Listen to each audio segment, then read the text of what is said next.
Allez, on revient avec vous, nos chers invités, Corneille, Norbert, Sana Komla et Firmin, pour parler du Togo, le Front citoyen. Togo debout ne désarme pas, Sana. Alors, le front est au front, on peut dire tout simplement. Vous savez, j'ai vu, et puis j'ai un peu suivi les déclarations du premier responsable du Front citoyen.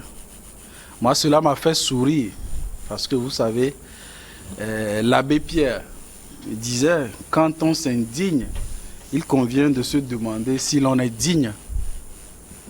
Des gens qui ne sont plus à l'université de Lomé, parce qu'ils ont tenté de frauder les résultats pour leurs enfants. Des gens qui, on sait comment, leurs cliniques ont fermé parce qu'ils devaient au fisc togolais. Pour moi, ce sont des gens indignes de nous parler de justice, de bonne gouvernance. C'est de ça dont il s'agit. Mais vous savez, nous sommes dans un contexte... Attendez, il y a la justice, il y a la bonne gouvernance selon vous. Oui, moi j'ai toujours eu ce problème avec une certaine classe de personnes qui veulent s'ériger en donneurs de leçons, mais qui sont de mauvais exemples. Est-ce que c'est donné? Il y a des, si on dénonce, il y a des avocats qui étaient reconnus comme de célèbres opposants. Il a fallu que le fisc fasse un tour pour nous faire savoir qui nous trichait. Eux-mêmes, ils nous trichent parce que c'est l'argent du fisc qui finance les activités sociales. Des gens ont été arrêtés à Tchévier. Figurez-vous, c'est de ça qu'il s'agit. Dans notre pays, au Togo, un certain président de la Ligue togolaise des droits de l'homme n'a jamais eu de permis de conduire. Et c'est ces gens-là qui veulent nous parler de respect des droits de l'homme au Togo. Mais revenons à ce cas de Front citoyen Togo. Mais nous sommes dans une crise sanitaire. Il y a une loi sur l'état d'urgence qui a été votée. Mais naturellement, et ce ne sont pas les seules, les manifestations, mais systématiquement pour des raisons sanitaires, on dit qu'il ne devrait pas y avoir. Mais quand ce monsieur nous dit voilà que le président ou bien le préfet du Golfe rame à compte courant de l'article 30 de la Constitution, mais je crois que non seulement il est indigne de nous parler de ça, mais il manifeste une profonde ignorance de la Constitution togolaise. Mais qu'est-ce que nous dit l'article 14 de la Constitution togolaise? Je vais lire. L'exercice des droits et libertés garantis par la présente Constitution ne peut être soumis qu'à des restrictions expressément prévues par la loi et nécessaires à la protection de la sécurité nationale, de l'ordre public, de la santé publique, de la morale ou des libertés, ces droits fondamentaux d'autrui. Mais nous sommes dans un contexte d'urgence sanitaire. Oui. Mais c'est prévu par la Constitution que la loi puisse restreindre l'expression des libertés pour des raisons de sécurité, de santé publique. Et Sana, je vais vous poser cette question. Les Togolais, vos compatriotes, ont l'impression que Covid-19, c'est strictement pour les Togolais. On voit les pays limitrophes, on voit le Ghana, on voit le Bénin, on voit également le Burkina Faso. La Côte d'Ivoire n'est pas oubliée, d'autres pays où on voit les gens qui sortent et qui font leurs activités sans problème. Oui, la question est la bienvenue. Mais il faut aussi avoir les pieds sur terre. Avoir les pieds sur terre, c'est de se demander si nous avons des systèmes sanitaires comparables ou bien identiques. Vous savez ce que c'est que le secteur de la santé au Togo? Le Covid n'est pas togolais, ce n'est pas une création togolaise. Mais combien de respirateurs avions-nous avant cette crise? Combien avaient les pays que vous citez, la Côte d'Ivoire? Mais c'est une position de responsabilité. Mais si, par exemple, je n'ai pas les moyens ou bien j'ai détourné de l'argent qui servait à bâtir mon toit et que quand la pluie vient, je dis, mes enfants, quittez cette chambre, vous risquez d'être mouillés, mais ne venez pas me dire que les voisins, eux, leurs enfants dorment dans leur chambre. C'est l'état des lieux. C'est-à-dire, nous avons un système sanitaire fragile. Si nous voulions encourager ces libertés comme c'est fait dans d'autres pays, mais on serait tous morts. Maintenant, est-ce que les gens voudraient que ce soit une hécatombe avant que l'État ne restreigne ses libertés? Non. Vous savez, lorsque vous voyez les chiffres de la Banque mondiale sur les conséquences négatives de la pandémie au Togo, c'est-à-dire sur l'emploi, sur les secteurs comme le tourisme, touché à 64%, tourisme qui représente 8% du PIB et des emplois. Mais on ne peut pas dire que c'est une joie pour l'État qui vit essentiellement de ces recettes dont j'ai dit certains volent. Certains passifs ils ne sont pas à jour, leurs clics n'ont pas été à jour de leur cotisation. Voilà. Donc, parce que l'État peut-être n'a pas bien utilisé, certains en détournent, mais c'est le constat naturel. C'est parce que l'État ne peut pas faire face quand il y aurait une hécatombe. C'est pourquoi l'État ne peut pas se comporter comme d'autres pourraient se permettre de le faire. Donc que des gens souffrent, qu'ils ont besoin de bien lire la constitution togolaise. Avant de dire que le préfet jusqu'au dernier article, au lieu de nous faire croire qu'il y a des libertés absolues dans tous les pays du monde. Les libertés ne sont celles que la loi nous consent. C'est de ça qu'il s'agit. Moi, quand on me parle de front citoyen, mais moi j'ai envie de dire que c'est plutôt un front qui encourage l'incivisme et l'irresponsabilité. Vous le pensez aussi sur ce plan.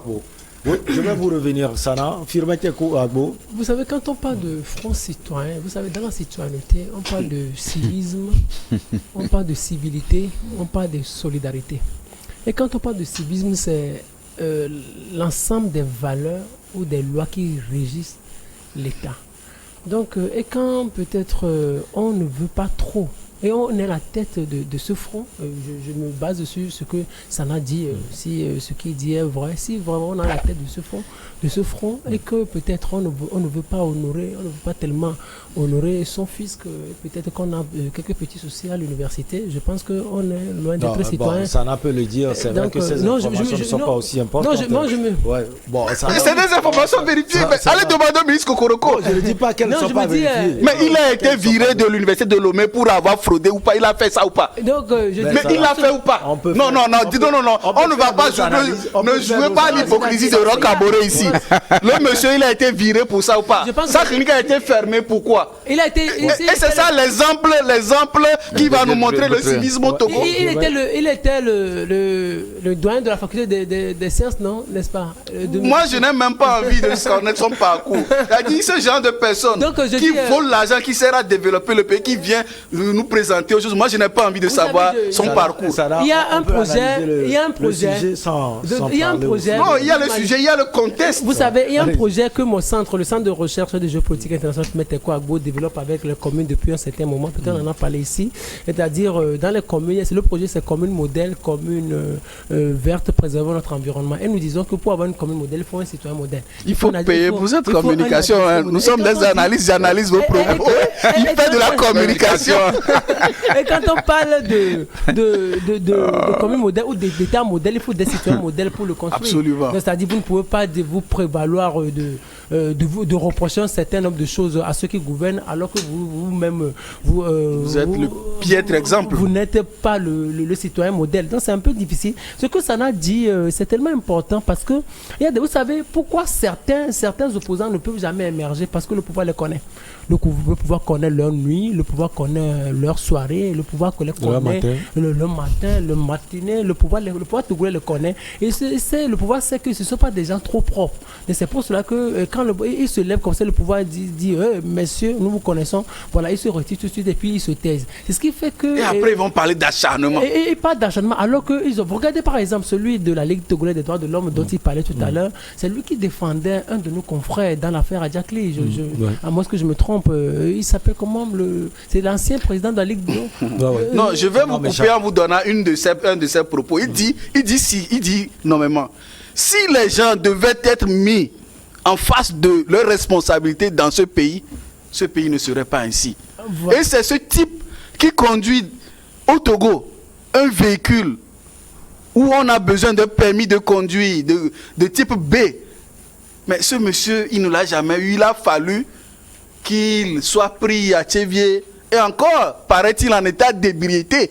Le Togo ne soit pas ainsi. Il met quoi dans ainsi? Voilà, Ça dit, il faut que cela n'engage que lui.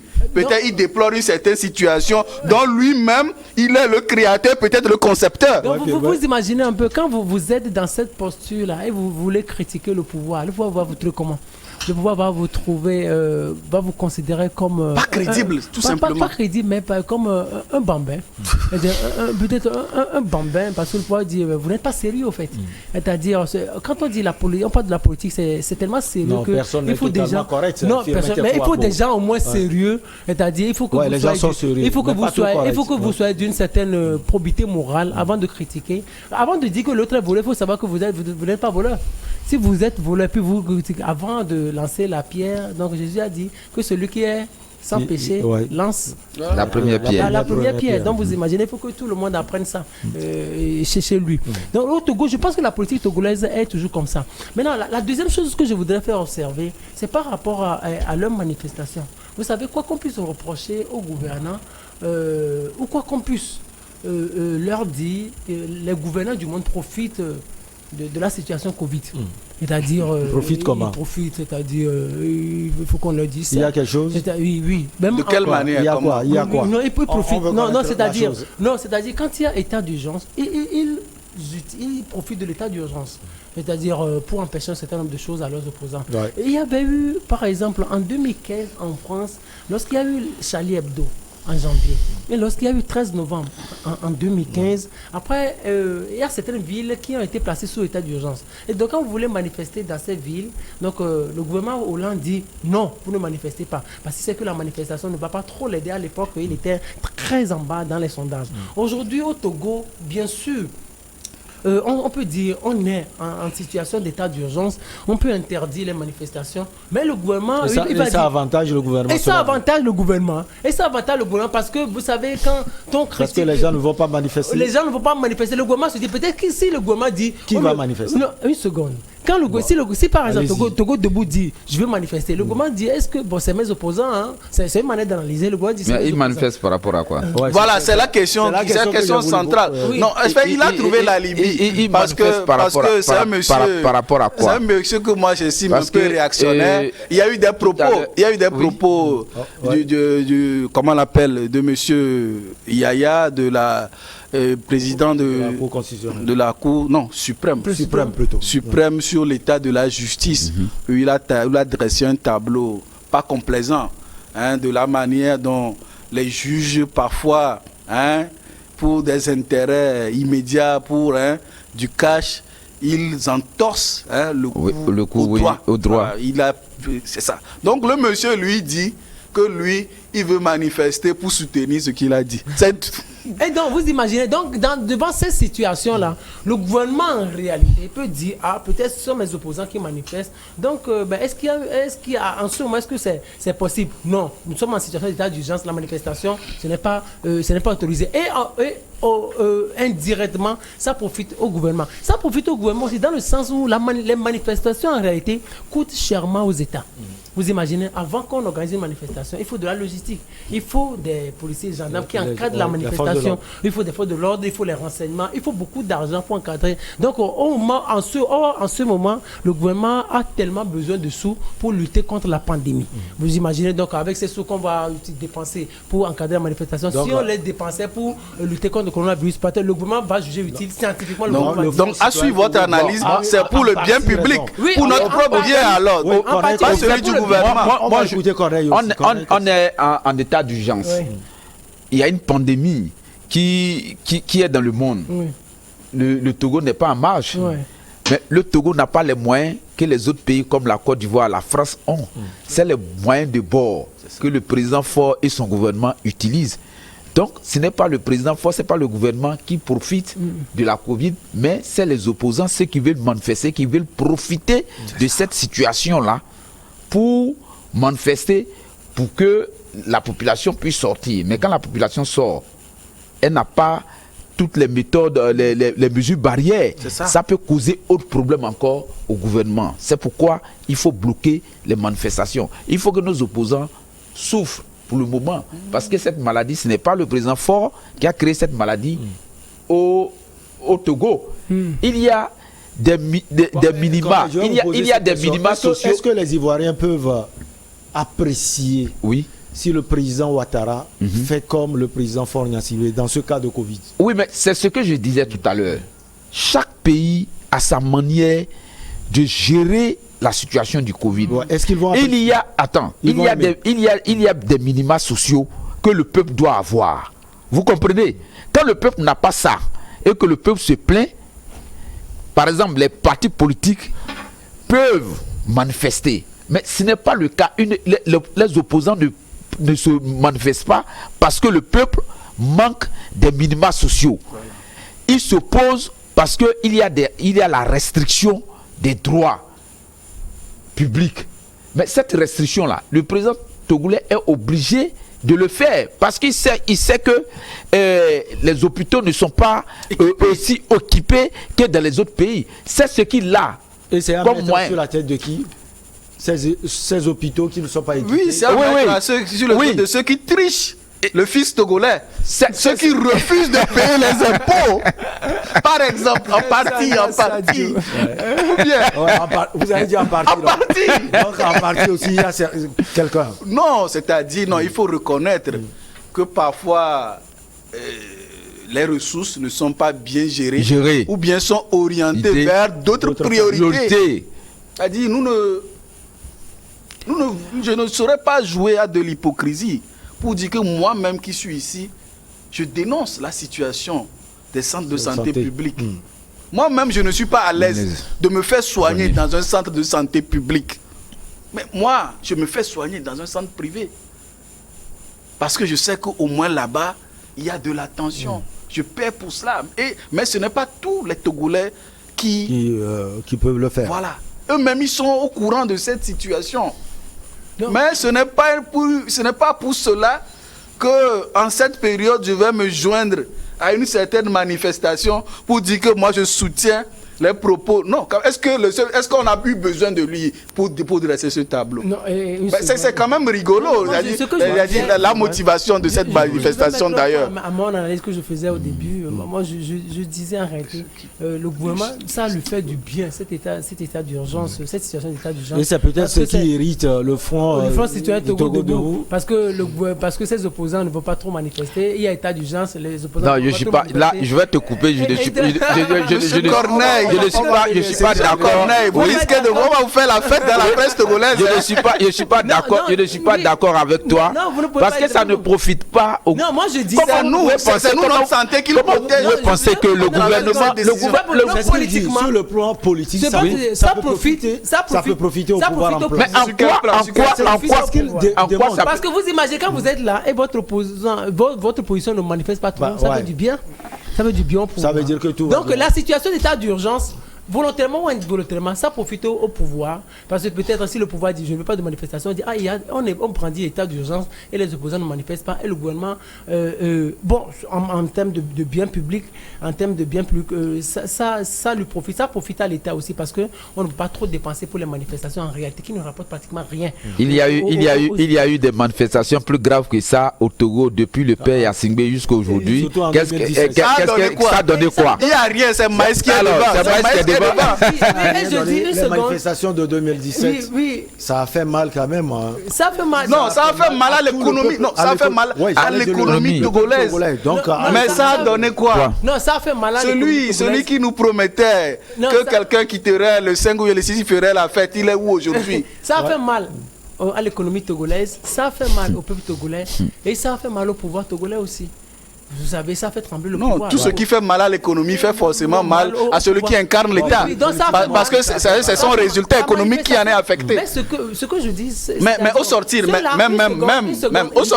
au sortir de ces manifestations, qu'est devenue l'opposition togolaise? Est-ce que ça leur a profité réellement? On va arriver à ça. Est-ce que ça leur a fait? À qui cela a fait du mal? Ça s'est retourné contre eux. Parce que les résultats des législatives, on les connaît, les municipales, on les connaît, les présidentielles, mais ils sont sortis sortis même divisés, ils s'opposent jusqu'à présent. Qu'est devenu la C14? Ça a permis, les manifestations de 2017-2018 ont permis au pouvoir de s'enraciner davantage. Et cela a permis aux Togolais de découvrir nos opposants. Seconde. Excuse-moi. Vous savez, moi je ne suis pas de ceux qui adorent les manifestations, parce que les manifestations en Afrique, pour le monde, on n'en a pas trop besoin. On n'a pas trop besoin parce que ça détruit nos économies, ça déstabilise nos régimes. C'est-à-dire, on fait les manifestations, les gens sortent, mais au finish, on n'a pratiquement rien. Les Allemands l'ont compris, c'est-à-dire, au sorti de la guerre en 1945, le gouvernement allemand a appelé les opposants, le gouvernement allemand a appelé les syndicalistes, ceux-là qui peuvent manifester, et il leur a dit, vous savez, nous venons de sortir de la guerre, mais nous devons construire notre État pour que notre État devienne une puissance en Europe. Et donnons-nous 50 ans. Donc, on a besoin de 50 ans pour construire notre nation. Donc, si vous avez des revendications à faire, ne manifestez jamais dans la rue. Venez nous voir. Et autour d'une table de discussion, on va trouver des solutions. En Afrique, les gouvernements ne le font pas. Et pendant 50 ans, une seconde, et pendant 50 ans, vous voulez que le président Ford demande 50 ans? On n'a pas manifesté. C'est ce que vous voulez nous dire? Non, pendant 50 ans, on n'a pas manifesté. Cette proposition, on va l'exploiter. C'est une bonne idée. Une seconde. Pendant 50 ans, les Allemands n'ont pas manifesté et aujourd'hui, ils sont devenus la première puissance d'Europe. C'est-à-dire, en réalité, les Africains ont compris trop mal les manifestations. Parce qu'en réalité, les manifestations, ça fait trembler les pouvoirs, mais en réalité, ça ne force pas les pouvoirs à décider.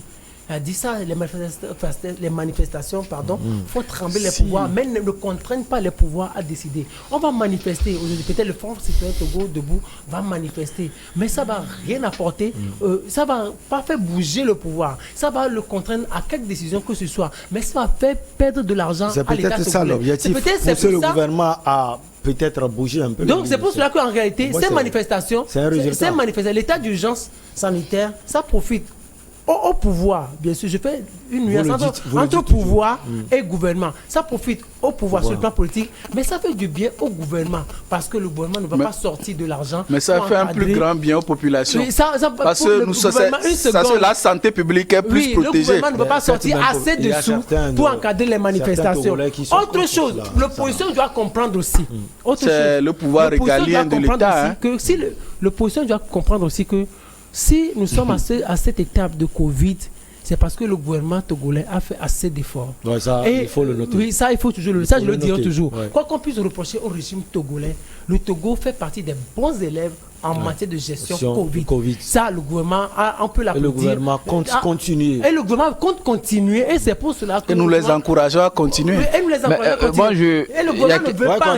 Ce que je voudrais savoir, le point du Covid est un problème international. Et le gouvernement togolais gère bien cette histoire de Covid.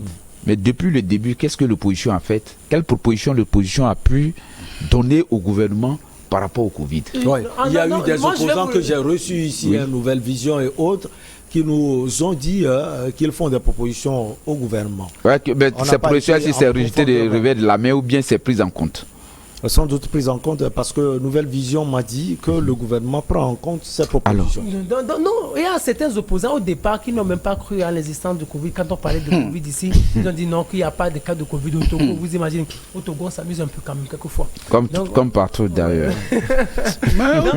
L'opposition doit comprendre. L'opposition doit comprendre que cette gestion de Covid, ça profite à tout le monde.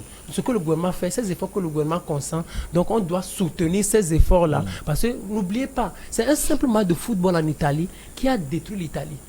Covid, c'est parce que les gens sont allés au stade ce jour-là et les cas de contamination sont allés en crescendo. Et le gouvernement ne veut plus trop de rassemblements. Parce que quand on parle de manifestations, je ne sais pas si vous vous rappelez un peu les images des manifestations antérieures. C'est-à-dire la manière dont les jeunes s'enjaillent, s'amusent. Celle de 2017. Oui, 2017, les jeunes s'enjaillent, s'amusent et tout ça là. Ça peut faire grimper la courbe de contamination. C'est pour ça que le gouvernement essaie, au nom de la situation d'état d'urgence, d'interdire... au nom de la protection.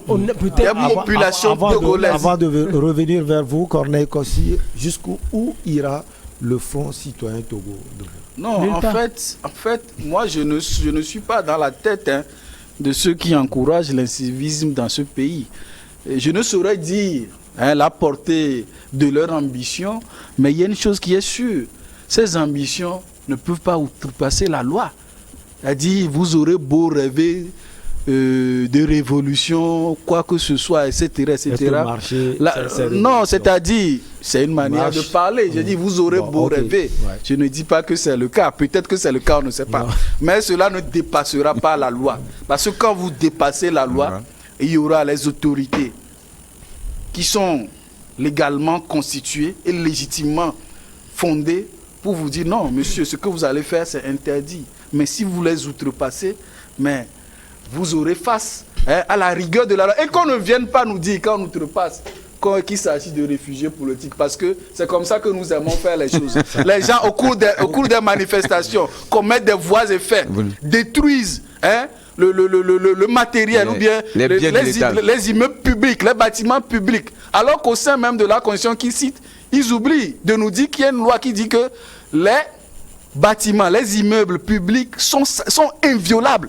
Donc les gens violent ces choses-là. Et quand on les prend, les jette en prison, soudain, c'est des réfugiés, c'est des détenus politiques. Non, les gens qui s'attaquent à des gendarmes, un 23 novembre 2019, ils sont en prison actuellement.